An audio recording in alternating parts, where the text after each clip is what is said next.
हम आखी देखनी, हम आखी देखनी, हर सुंदर शरीरिया अखिया झार लागे।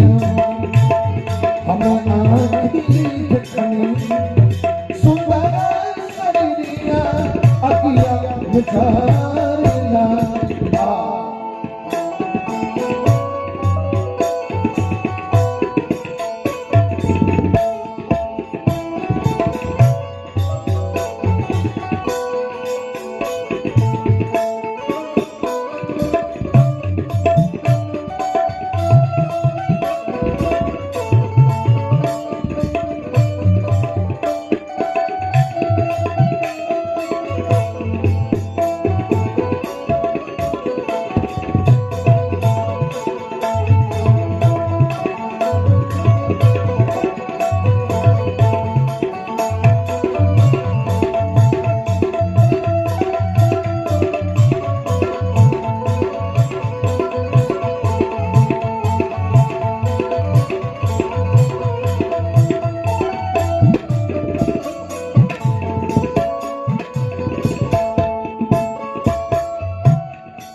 कई वर्षों पहले जिनके दरवाजे पर हम सभी आए थे तिलक समारोह में,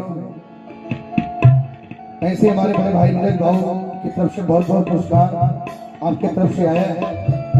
आपके गार्जियन भी यहाँ पर बैठे हैं, चचा को भी प्रणाम, छोटा बाबू पीछे से बैठे हैं, और प्रिंस बाबू का ये माध्यम आपने बनाया, इसके लिए बहुत बहुत आभार।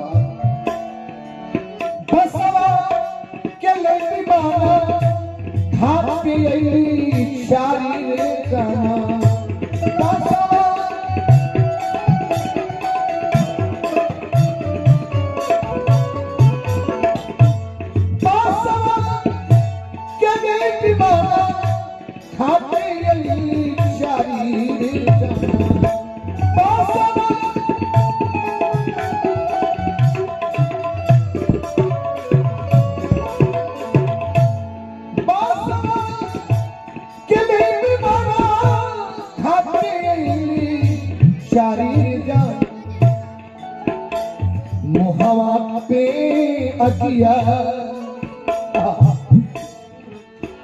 मुहवा पे अकिया अपने चावल का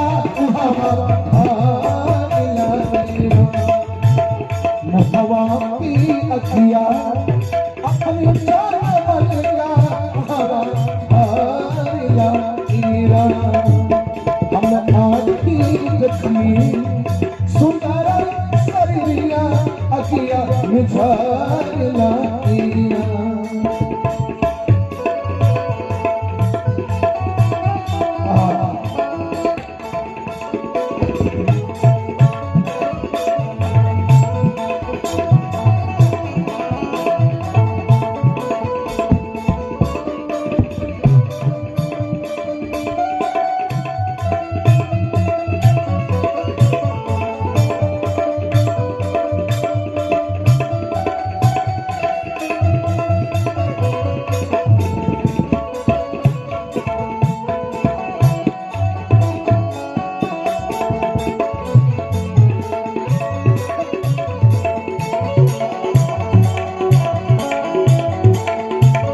हम आखी देखनी, सुंदर शरीरिया अखिया झार लागिया।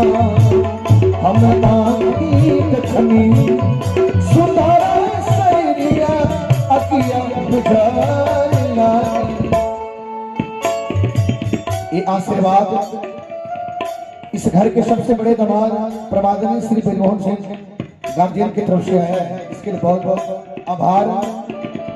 साथ में इस घर के हमारे भगीना नाती हैं प्रिंस बाबू, ये पटना जिला बाबा, उनके तरफ से सभी कलाकारों को अपने हजारों हजार का पुरस्कार दिया है। हम तो धन्य हो गए आपके ननिहाल में आकर, एक समय में भी धन्य हो गए थे, आज धन्य टू हो गए कि आपके नाना जी के काम में हम बैठे हैं। अपनी समय हमने आपको दिया है, इससे भगवान की कृपा है।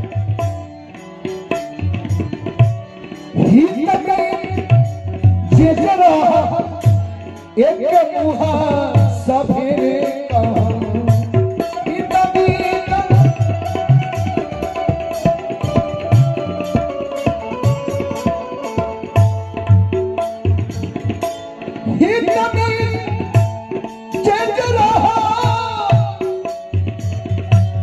एक मुहा सभे